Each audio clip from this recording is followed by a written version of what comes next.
The last thing we're looking at in chapter 4.6 is Descartes' rule of signs. Because I know we did some of the polynomial of least degree and leading coefficient of 1. We did one of those yesterday. Do you guys need to see another example of one of those? Okay. Which one?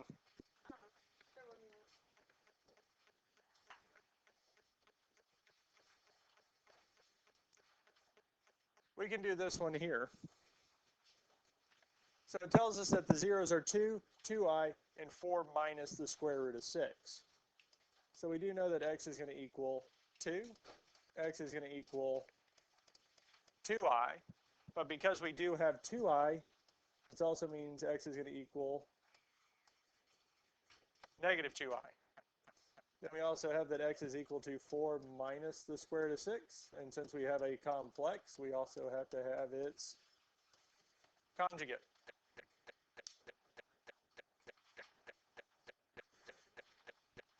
Because anytime we have a solution with I, we also have to have its complex conjugate. And anytime we have a radical, we also have to have its irrational conjugate. Now at this point here, we would want to get all of these equal to 0. So for the first one here, we would subtract 2 from both sides, which will tell me x minus 2 is equal to 0. For the next one here, we're going to want to subtract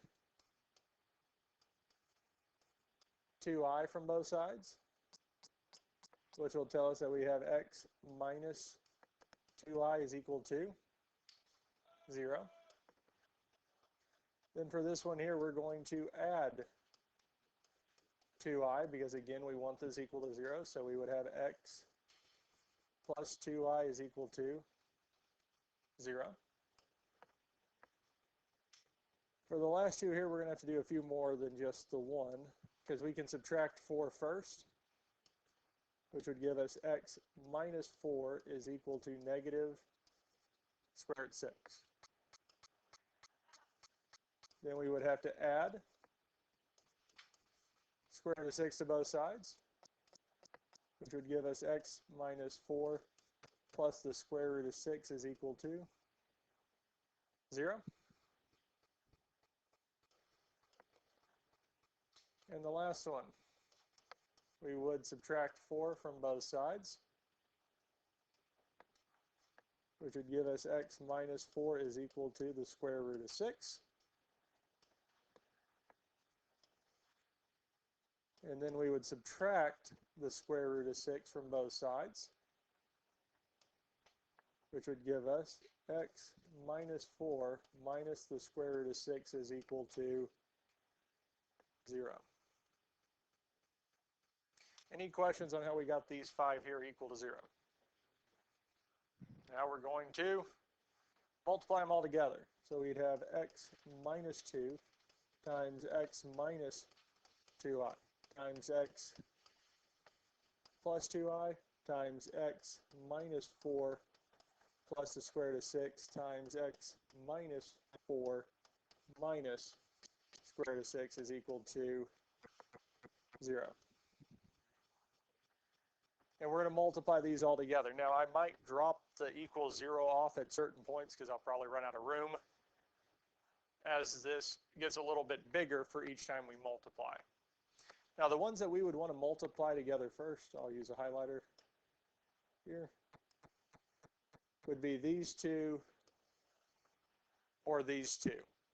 We're going to do one of those first and then the other one second, because we want to do the complex, or the conjugates really, the complex conjugates or the irrational conjugates first. We're going to do one or the other. X minus 2 is going to come last. Well, we can go on and do these here first. X minus 2 times x plus 2. Well, our x times x is what we'll do first, which will give us x squared. Then our x times 2i is going to be plus 2xi. Then we'll do the middle two. So negative 2i times x is going to be negative 2xi. and 2x, or negative 2i times negative 2i times 2i is going to be negative 4i squared.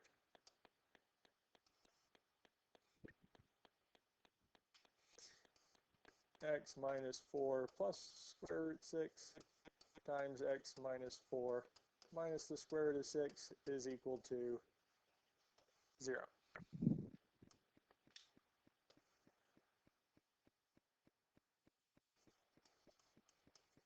Now before I would do the next multiplication, I would combine, like term simplify that middle one we just multiplied. Well, the 2xi and the negative 2xi will cancel. I squared is negative 1. So really, this is going to become plus 4. So we'd have x squared plus 4.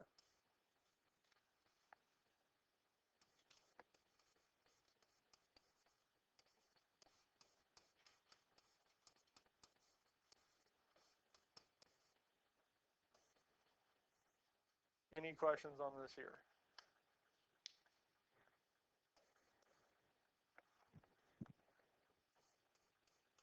2 times x squared plus 4. Now the next multiplication would be the two irrationals. So the first thing we'll do is distribute the x. So we'll do x times x, which is x squared. X times negative 4 would be negative 4x. And x times negative square root of 6 is negative x square root of 6.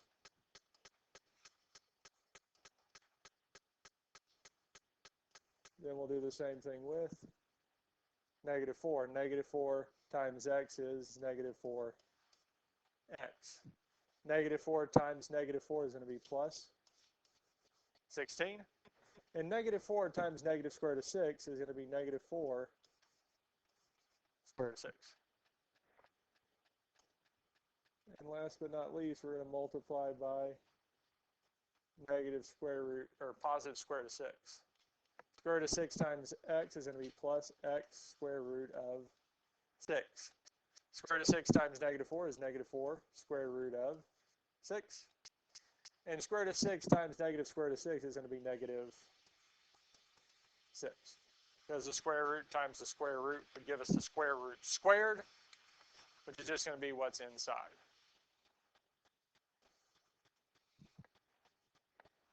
Let's go up in front of it just for a second.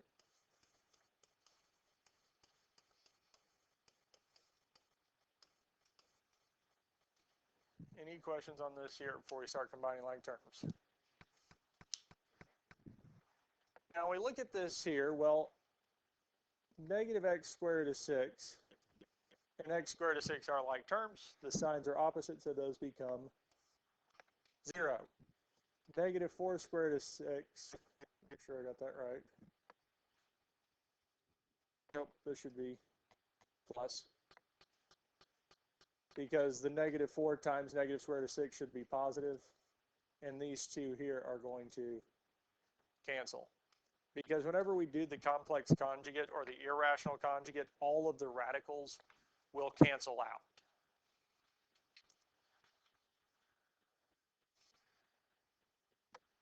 Now that we've gotten rid of all the radicals, let's see what's left. Well, x squared is by itself.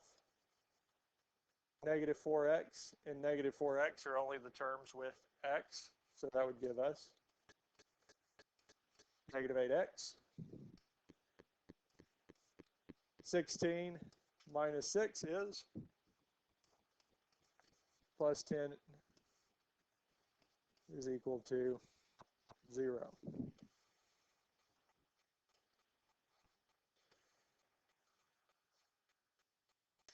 Any questions on how we got to this point here?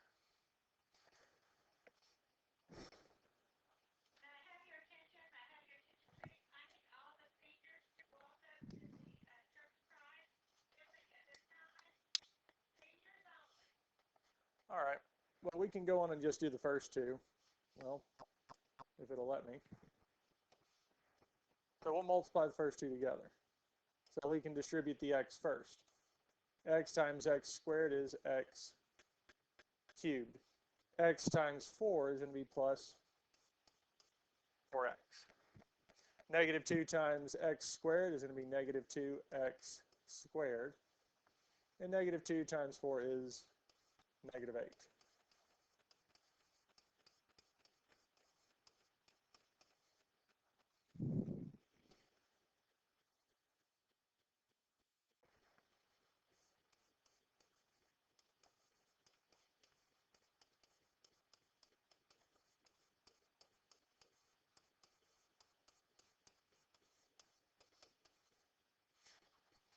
I just rewrote it so that we're in standard form. We went decreasing powers.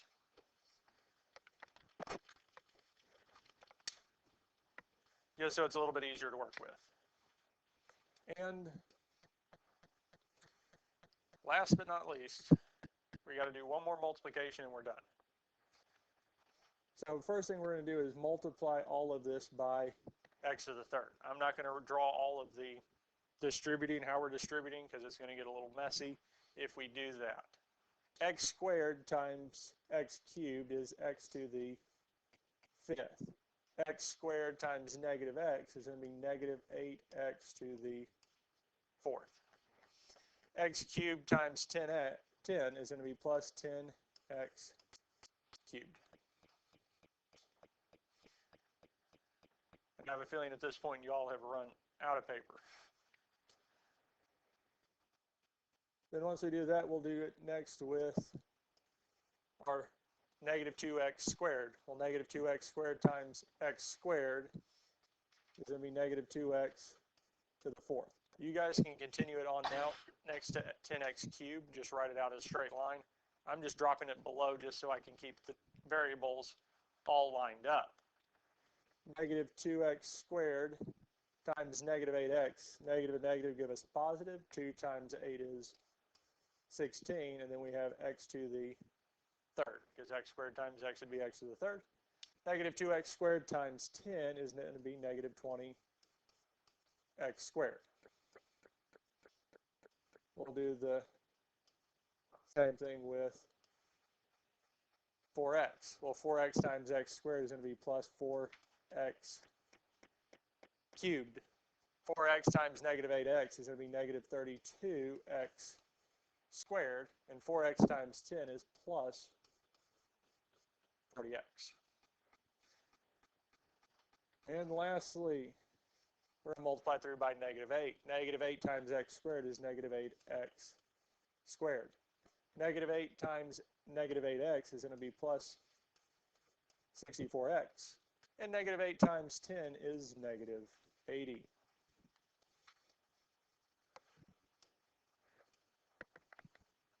Combine our like terms. X to the fifth is going to be by itself, so we'd have x to the fifth. Negative 8x to the fourth plus negative 2x to the fourth is going to be negative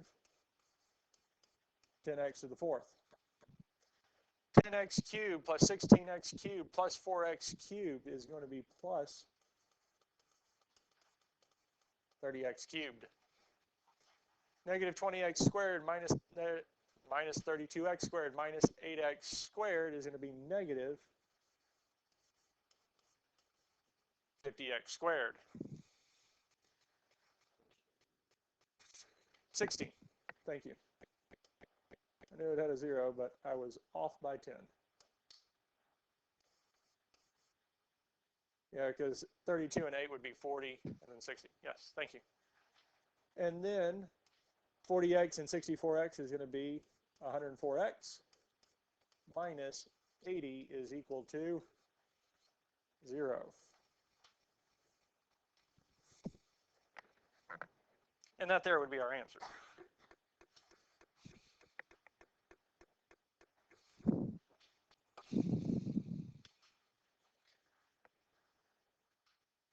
Questions on this here? A lot of work.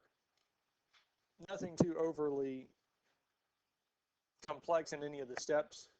It's just doing multiplication over and over and over again. Because we need a value for x.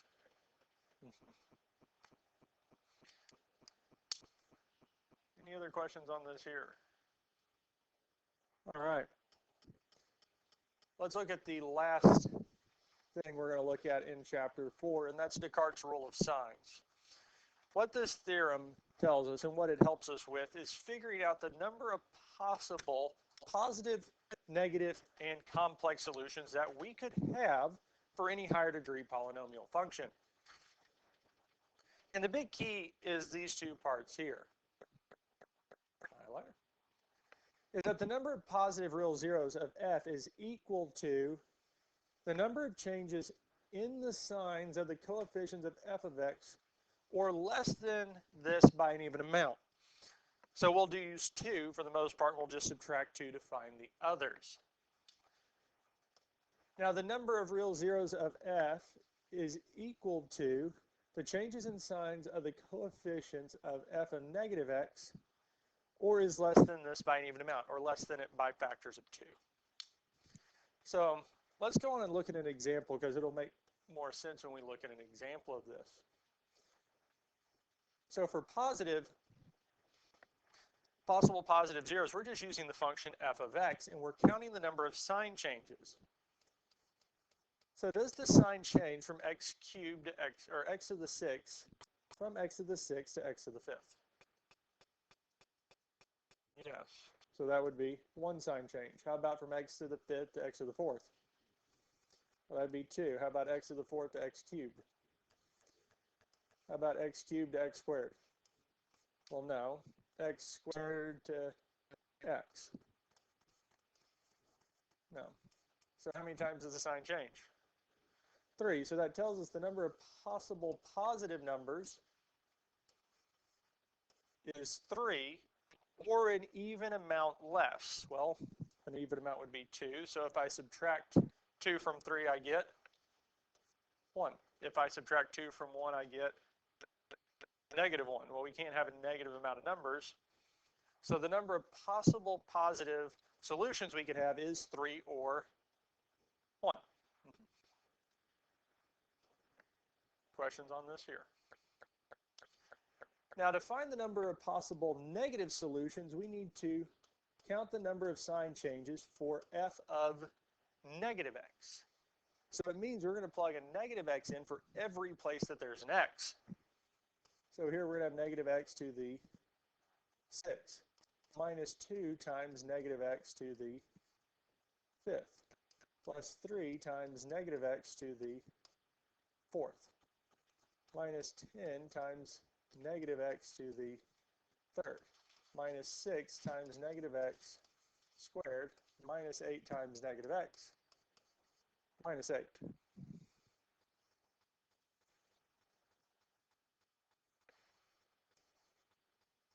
Okay.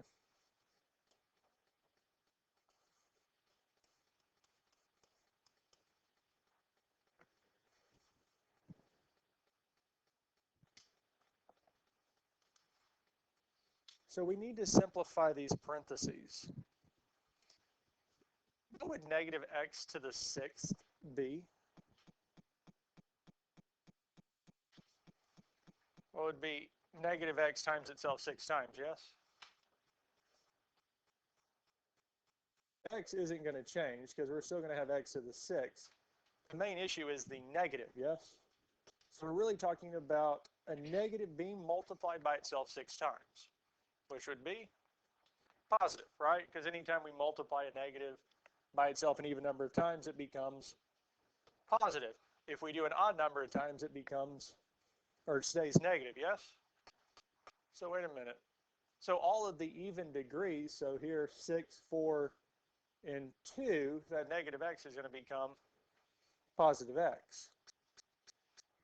And for 5, 3, and x, where we have to the first power, so this one here is really to the first, it's going to be negative x, yes?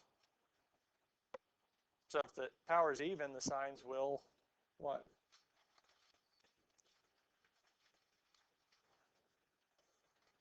Because our first one, x to the 6th, was positive, and it's now positive, yes? Now for the next one, we said negative x to the 5th is going to be negative x, yes? Well, negative x times negative 2 is going to become plus x to the fifth. But originally it was negative. So if the power is odd, the sign will change. It'll flip. If the sign, or if the power is even, the sign stays the same. So as we're seeing there, because if the power is even, the sign stays the same. If the power is odd, it's going to change. So if we look at the next one here, 3 times negative x to the fourth, well, 4 is even. So the sign will stay the same. So we're saying plus 3x to the fourth. And the next one here, well, the power is odd. It's 3, so the sign will change. Since it was negative, it's now going to be plus 10x cubed. Next one is negative, because it'd be negative 6x squared, because since it's even, the sign will stay the same. Since it was negative, it's going to stay negative. Now the next one we have is just 8 times negative x. We have a power, but it's 1. We don't see it. So it's just going to become plus 8x minus 8.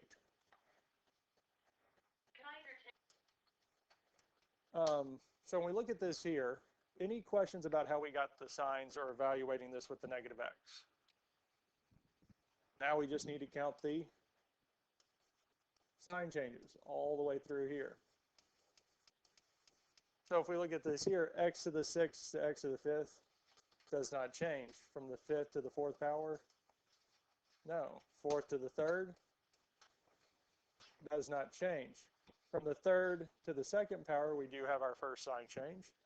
From the second to the first, we do have our second.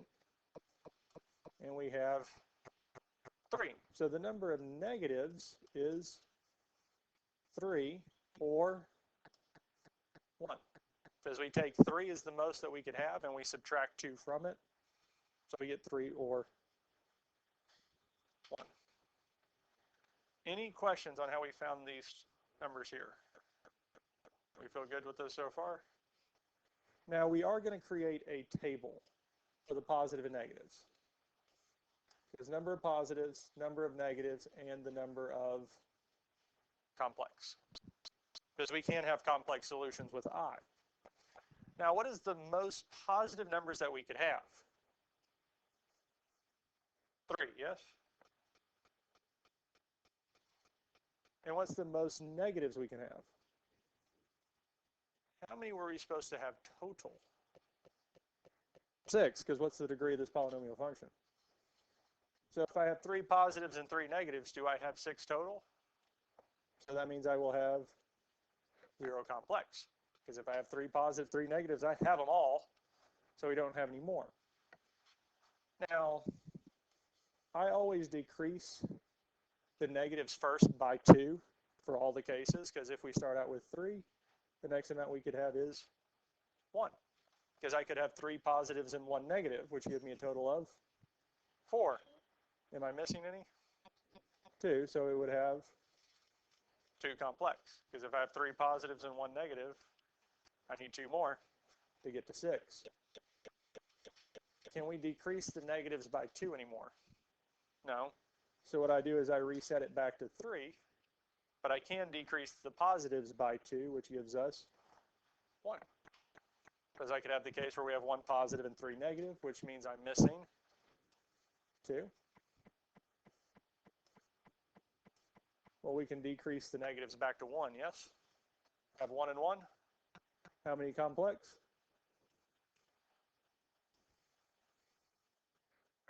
And that's our answer. Questions on this here? Almost.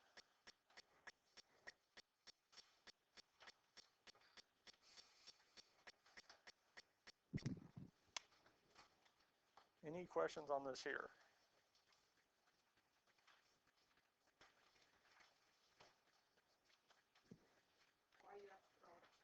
Because these are the number of possible positive, negative, and complex numbers that we could have. Huh? because it could be that they're not 3 positive and 3 negative. Because here, if we went and found it, it would be that 2 of the answers are x is equal to 1 plus or minus the square root of 3. So that would be 1 positive, 1 negative. However, the other values are plus or minus 2i and plus or minus I. So it worked out that we actually don't have 3 positive and 3 negative. We actually have 1 positive, 1 negative, and 4 complex solutions. Is that something you can tell just from that chart? Well, this chart helps us find it, because if we graph it and I see, and this isn't exactly the chart, but something like this here, well, I have how many negative spots that it crosses? Twice. Well, according to this, I can only have 3 or 1 for negative. That means somewhere this direction there's going to be another negative. Now we do have 1 positive, so that works, or it could be that there are 2 more. It gives me an idea and understanding of how many positive and negatives that I could have. And once I start looking, okay, well, since it crossed twice, that means we're looking at this case or this case. It gives me an understanding of what other zeros I should be looking for, or if I should start looking for more complex solutions. Does that make sense? All right. We are going to look at one more. I'm going to let y'all pick between the ones that we have left, which one y'all want to look at. Which is 9, 10. So, looking at this here, we can find the positive cases. First is because it's just counting the sign change. So x to the 4th, x to the 3rd would be 1, 2, 3, and 4. Each one had a sign change, so we actually have 4. Or 2 less than it, so it could be 4 minus 2 is. Can I subtract 2 again? 2 minus 2 is? Because that's a real number, we could have 0. But I can't subtract 2 again. So we could have 4, 2, or 0 positive solutions. Any questions on how we found the positive cases? We ready to look at the negative cases? Now, I'm going to show you how I do this here. Because as we said in the last one, if the degree is even, the sign isn't going to change. But if the degree is odd, the sign changes from positive to negative or negative to positive, yes? So I don't actually plug in the negative x. I look at the powers. So if we look at the power of the first one, first term is 3x to the 4th. Well, the power is even, so it stays the same. So it'd be 3x to the 4th. The next one is odd. Odd will change. Since it's negative, it's going to become positive. The next one is even, so the sign stays the same. So it's going to be plus x squared. Negative 13x. It would change to plus 13x plus 8. The constant term will never be affected because it doesn't have a variable. Now we need to count the number of sign changes, which exactly would be 0 because they're all positive. There is no sign change.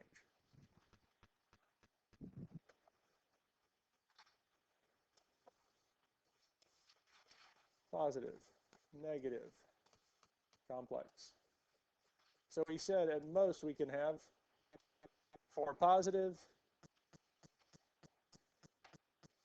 and 0 negative.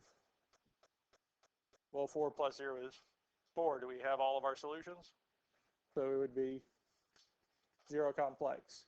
Now, because the negatives are already 0, we can't subtract 2 from it, but we can subtract 2 from the positive. So 2, 0, 2, because we still need to have a total of 4. Can't subtract from the negatives, but we can from the positives and get 0, 0. And this here would be the solution set. Now, we're not going to work through this one here, but even though that there is an x squared or a term missing, we don't have to add it back in. We don't have to add any missing terms back in. We can just do the sign changes as is. Any questions on this here? All right. Well, that is it. This here is the assignment. Now, the assignment is posted in Google Classroom, and it will be up tomorrow for the makeup day. But that is all we are doing